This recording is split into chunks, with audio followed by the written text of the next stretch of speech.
بسم اللہ الرحمن الرحیم۔ السلام علیکم۔ صورتحال مزید گمبھیر ہو گئی ہے۔ تحریک انصاف کو دیے گئے عوامی مینڈیٹ کو ٹیکنیکلی رون ڈالا گیا ہے اور اب اس کے اندر ججز سے لے کر دیگر جو اداروں کے لوگ ہیں ان پر بڑے سوالات اٹھ رہے ہیں۔ پی ڈی ایم پلس ٹولہ جس طریقے سے آئین اور قانون کی دھجیاں بکھیر رہا ہے، تحریک انصاف ایک بڑی جنگ کا آغاز کرنے جا رہی ہے۔ علی امین گنڈاپور اور عمران خان کی جو ملاقات ہے، اس حوالے سے کیا خبریں ہیں اور اس کے اندر کیا معاملات طے ہو رہے ہیں، اس پر بھی بات کریں گے۔ دوسری طرف جو ہے وہ Imran Riaz Khan case, Lahore High Court کے اندر ایک درخواست تھی اور ججز نے کس طرح ہاتھ اٹھا لیے ہیں، یہ بھی ایک بڑا عام معاملہ ہے۔ اور اب جو سسٹم اس وقت چل رہا ہے، اس کو دو ایکسٹینشنز کے ذریعے مزید کیا چلانے کا کوئی پلان ہے یا چلایا جا سکتا ہے، اس پر بھی بات کریں گے۔ چونکہ دو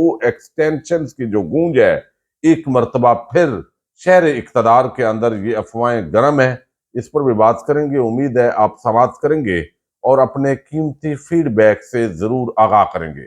چیف جسٹس قاضی فائز عیسیٰ جو ہے، آپ کو علم ہے، اسد علی طور اور کچھ لوگوں نے ان پر تنقید کی، کچھ کو نوٹس سرو کیے گئے ہیں۔ اسد طور اس وقت جو ہے وہ گرفتار ہے اور عمران ریاض خان جو ہے ان کا بھی معاملہ اپنی جگہ پر چل رہا ہے۔ لیکن یہاں پر جو سب سے عام چیز ہے وہ یہ ہے کہ یہ جو 2/3 اکثریت کا معاملہ ہے، ایک طرف زرداری صاحب کو فائدہ پہنچ رہا ہے تو دوسری طرف جو ہے وہ یہ کچھ عرصہ پہلے بھی یہ باتیں ہوئی تھی، لیکن آج ایک مرتبہ پھر صدیق جان صاحب نے ولاگ کیا ہے اور توجہ دلائی ہے کہ 2/3 اکثریت کے ذریعے آئین کے اندر ایک ترمیم آ سکتی ہے۔ اور یہ اس وقت نون لیگ کے حلقوں کے اندر جو چیزیں زیر بحث ہیں ان کے اندر یہ معاملہ بھی ہے کہ چونکہ یہ ڈکیٹی ہے، قوم کا مینڈیٹ ایک ڈکیٹی کے ذریعے حاصل کیا گیا ہے اور وہ اس وقت تک رہے گا جب تک فیسیلیٹیٹر موجود رہیں گے۔ تو اب اس کے لیے صرف زرداری کا صدر بننا نہیں ہے،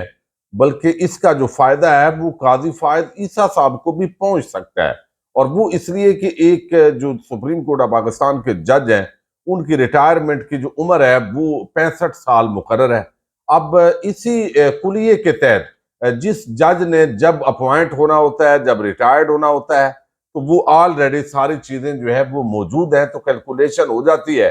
لیکن اب اس کے بھی ایکسٹینشن لگانے کا فیصلہ جو ہے وہ کیا جا سکتا ہے نون لیگ کی طرف سے، اور جو اتحادی حکومت ہے پیپلز پارٹی کی، اور جو قاضی صاحب آپ دیکھیں نا، بھٹو کیس انہوں نے نکال لیا ہے، پچھلے سارے چیزیں انہوں نے نکال لی ہیں، لیکن جو سامنے اس وقت ظلم ہو رہا ہے، جو سامنے ایک کھلی ڈکیٹی ہو رہی ہے، جو عوام کے مینڈیٹ کی نہ صرف توہین ہو رہی ہے بلکہ آئین قانون کو قتل کیا جا رہا ہے، وہ ان کو نظر ہی نہیں آتا۔ وہ پرانے 50 سال 40 سال کے مقدمے جو ہے وہ کھول کے تو ایک بیٹھے ہوئے ہیں۔ تو عملی طور پر جو قاضی صاحب کا تاثر تھا وہ اب اس سطح پر چلا گیا ہے کہ کوئی بھی ان سے بعید نہیں ہے، یعنی وہ کچھ بھی کر سکتے ہیں۔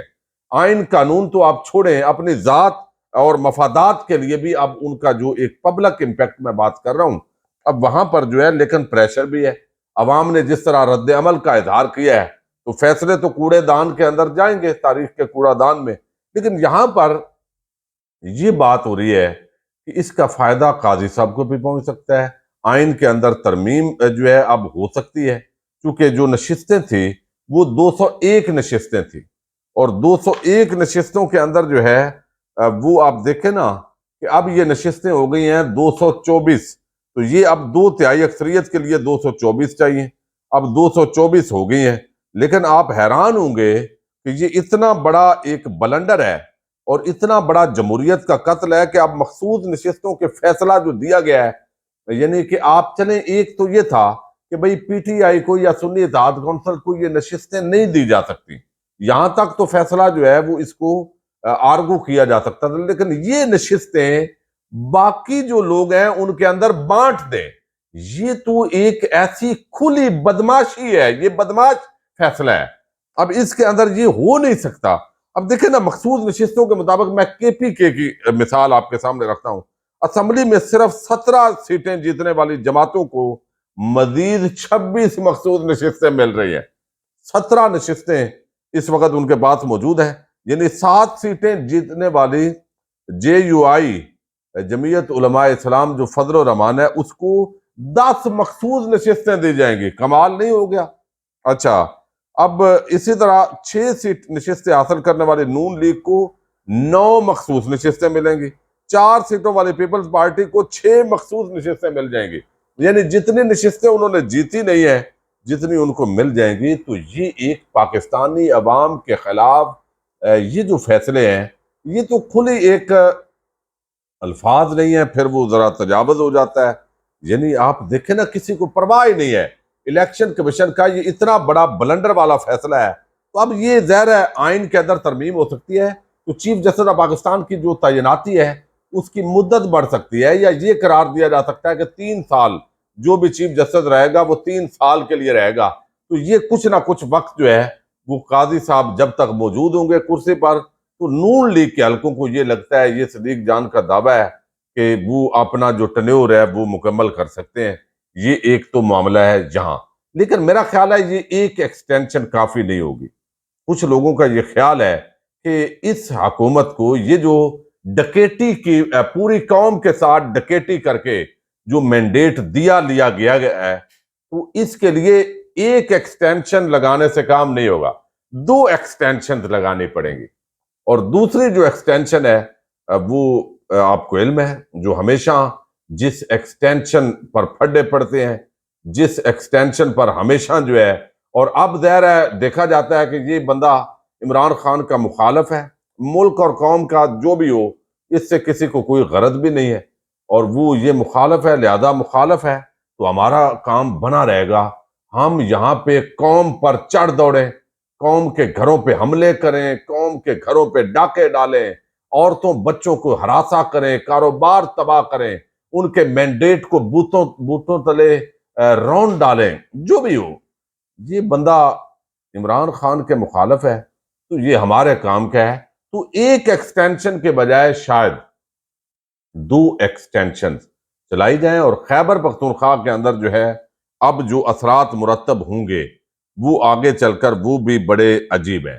اب ایک طرف آپ دیکھیں اڈیالہ جیل کے سامنے لائنیں لگی ہوئی ہیں، عمران خان کو ملنا چاہتے ہیں. دوسری طرف عمران خان کے کیسز ہیں اور وہ کیسز چلائے جا رہے ہیں اپنی سطح پہ. اب سینیٹر فیصل جاوید خان انہوں نے جو ہے وہ درخواست دی ہے، وہ عمران خان کو ملنا چاہتے ہیں. وکلاء اور سیاسی معاونین کی جو فہرست ہے وہ 26 فروری کے حکم نامے کے ساتھ منسلک کی گئی ہے کہ جیل انتظامیہ ملاقات کی اجازت نہیں دیتی.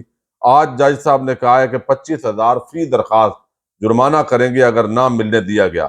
اسلام آباد ہائی کورٹ کے اندر درخواستیں ہیں، لوگ ملنا چاہتے ہیں عمران خان کو. ڈپٹی سپرنٹینڈنٹ اور جو اسسٹنٹ سپرنٹینڈنٹ جو اڈیالہ جیل ہیں وہ پھر وہاں پہ موجود ہوتی ہیں. کچھ شخصیات تنہائی میں ملاقات کرنا چاہتے ہیں. یہ ساری چیزیں جو ہے وہ ہو رہی ہیں. اور دوسری طرف علی امین گنڈا پور وزیر اعلیٰ خیبر پختونخوا بن چکے ہیں.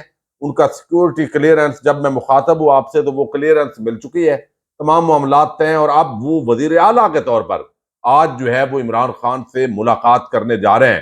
لیکن یہ ملاقات کچھ لوگوں کا خیال ہے کہ شاید معاملات ڈھیلے ڈالے ہو جائیں گے اور چیزیں چلیں گی، لیکن ایسا نہیں ہوگا.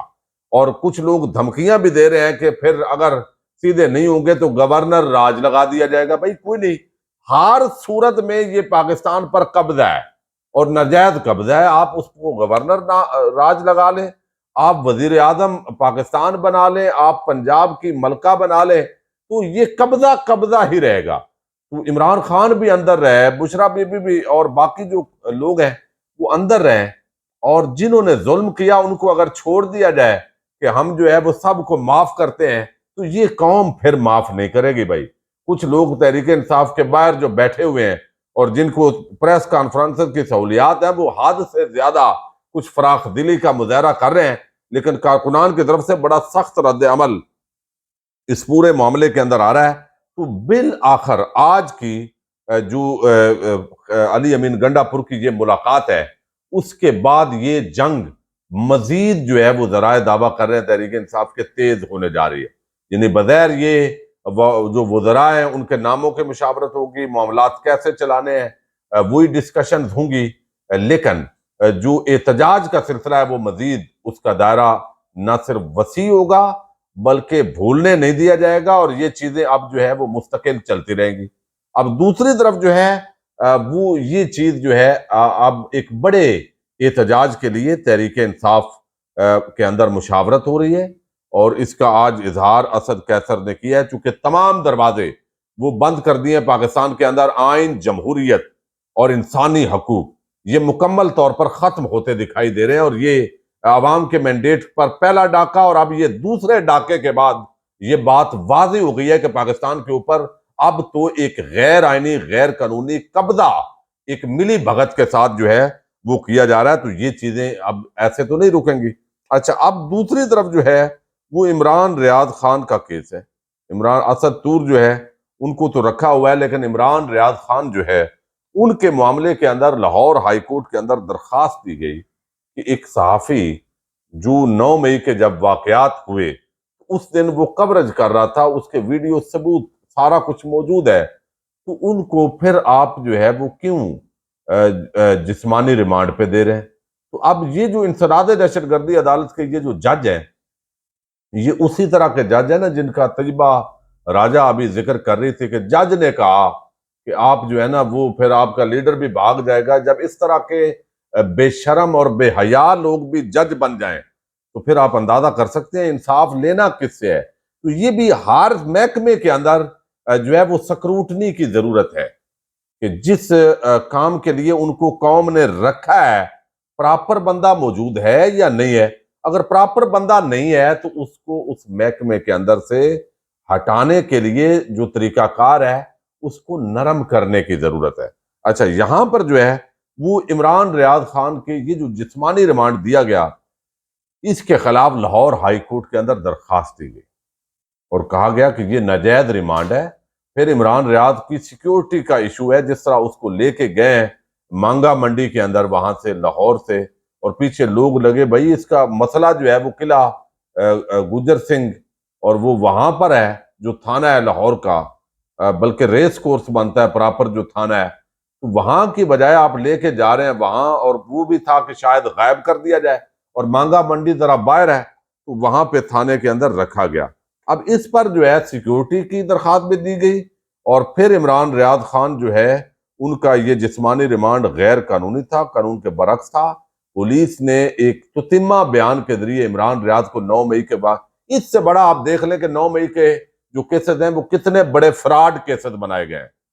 یعنی چند لوگ تو کسی واقعے میں ملوث ہو سکتے ہیں، لیکن اس وجہ سے 9 مئی کا جو واقعہ ہے یہ پورا ایک سیاسی اور انتقامی آڑ کے اندر اس کو لے لیا گیا ہے، اور انتقامی واقعات جس پر فٹ کرنا ہے بھائی 9 مئی فٹ کر دیں۔ اس کا مطلب ہے کہ یہ واقعی جو عمران خان اور تحریک انصاف کا موقف ہے وہ درست ہے، یہ عمران خان اور تحریک انصاف کے خلاف سازش لگتا ہے۔ اچھا، تحقیقات بہرحال ہوں گی تو یہ چیزیں آئیں گی سامنے۔ عمران ریاض کسی سیاسی جماعت کے رکن نہیں ہے، وہ صحافی ہیں۔ 14 مارچ کو عمران ریاض نجی چینل کی کوریج کے طور پر دمان پارک گئے، پروگرامز ویڈیوز موجود ہیں۔ اب یہ سارا جو واقعہ ہے یہ تو رکھا گیا ہے، لیکن اس کے ساتھ ہی جو جج صاحبہ ہیں، 2 ججز، انہوں نے اس کی سماعت کرنی تھی اور امید تھی کہ وہ ریلیف دیں گے، تو ان 2 جسٹس عالیہ نیلم صاحبہ اور ان کے ساتھ جو ساتھی جج ہیں انہوں نے اس پر سماعت سے انکار کر کے بینچ ٹوٹ گیا، اور دوبارہ جو وہاں انہوں نے کہا جی ہم نہیں سن سکتے، تو انہوں نے بھیج دیا chief justice Lahore High Court کے پاس۔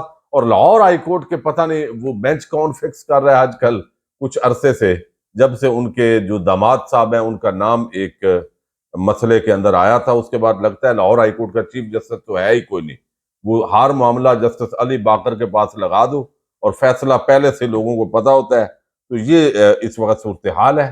تو وہ 2 ججز نے فائل واپس چیف جسٹس کو بھیج دی ہے۔ اب نیا بینچ تشکیل دیا جائے گا، اتنے میں ویسے ہی ریمانڈ ختم ہو جائے گا، تنیور ہی مکمل ہے۔ اجازت دیجیے گا۔ پاکستان زندہ باد، پاک فوج پائندہ باد۔